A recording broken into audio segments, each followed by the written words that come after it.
Hello everyone. So today in this video we are going to talk about the Jacobean age, 1603 to 1625. So Jacobean age is used to identify the period of the reign of King James I of England, Scotland and Ireland. James I was not extreme Protestant and he did much to establish his religion as the national one. So he played a central role in organizing standardized translation of the Bible. His religious belief brought him into serious conflict with Catholics and Puritans. To Catholics, the rise of Jacobean architecture design for houses and public meetings. Next, the Caroline age from 1625 to 1660 is used to describe the reign of Charles I and also applied to Charles II. The English Civil War refers to the struggle between Parliament and King Charles I, which caused Puritans and emerging middle class opposition against the divine right of the king. The whole nation was divided between royalists and cavaliers. The Commonwealth is used to define the nature of the British state during interregnum, the Republic Commonwealth of which Oliver Cromwell became the Lord Protector. Literary characteristics of Jacobean age. In the Jacobean age, theatre became the favorite leisure time activity of the people. The plays are famous for its harsh satire and depict moral corruption and revenge. Four kinds of dramas were common: city comedy, revenge comedy, tragicomedy, and masks. Extreme violence was being portrayed on stage. The playwrights were focusing on human beings' capacity for selfishness. They were exploring the nature of evil. Audience also crowded to see those representations of the society. Exciting, titillating stories full of sex and violence. Jacobean theatre sprung from a passion of the king or queen, the musical drama, and so it is full of masks, a drama of music and elaborative sets. So as you can see in the Jacobean age, the theatre declined. Earlier it was, something which was the house for learning values. Now it was just to dramatize, to get the interest of the people and nothing more. So first we'll talk about Ben Jonson, 1572 to 1637.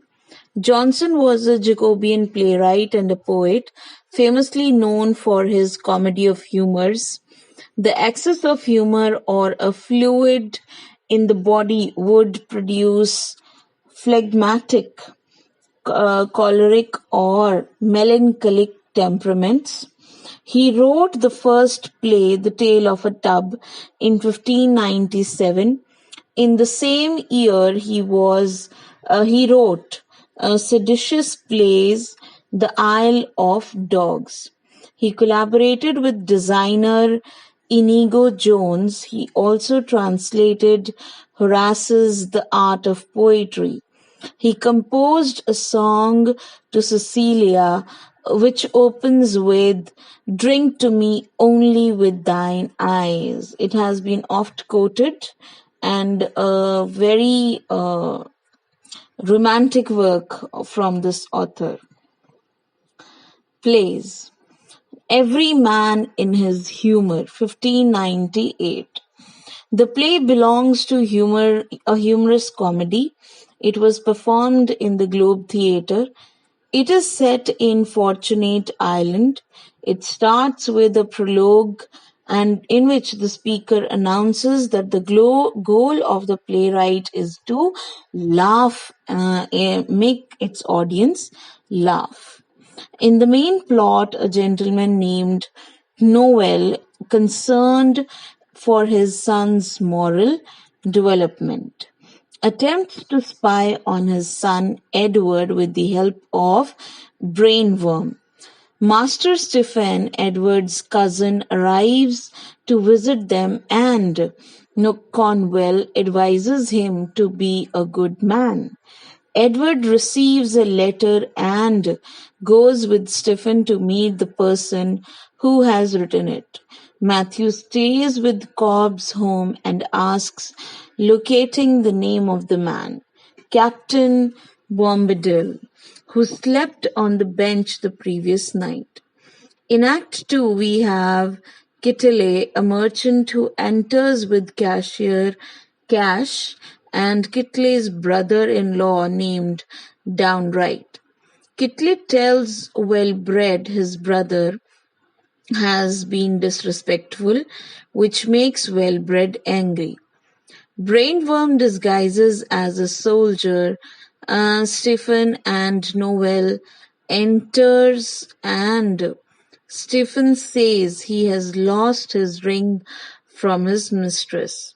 In Act 3, we have Matthew, Bobadil and Wellbred are in a tavern where Matthew and Bobadil talk of disliking Wellbred's brother Downright. Edward and Stephen arrive. Wellbred, it turns out, is the one who wrote the letter to Edward. The next scene is at Justice Clement's house.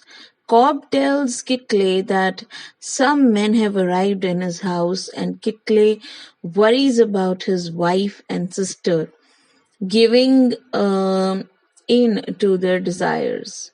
Cobb attempts to put his mind at ease. Cobb also wants revenge as Bobadil has used his wife. Justice Clement and Roger, his clerk, arrive. Cobb asks the justice to punish Bobadil, but the justice orders Cobb jailed for his character and previous actions. Further complications and interactions continue to drive the story until the final act, which takes place at the home of Justice Clement.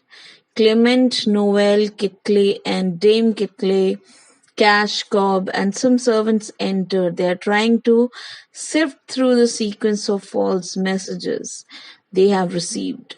Bobadil and Matthew join the group and announce they have a warrant for Downright. Stephen, Downright, and Brainworm, who are in disguise, also arrive. Clement wants Brainworm jailed for not serving warrants in the right way. Brainworm reveals himself and his deceitful actions are exposed in attempting to bring closure to everything. Next we have Volpone. It's Italian for sly flame.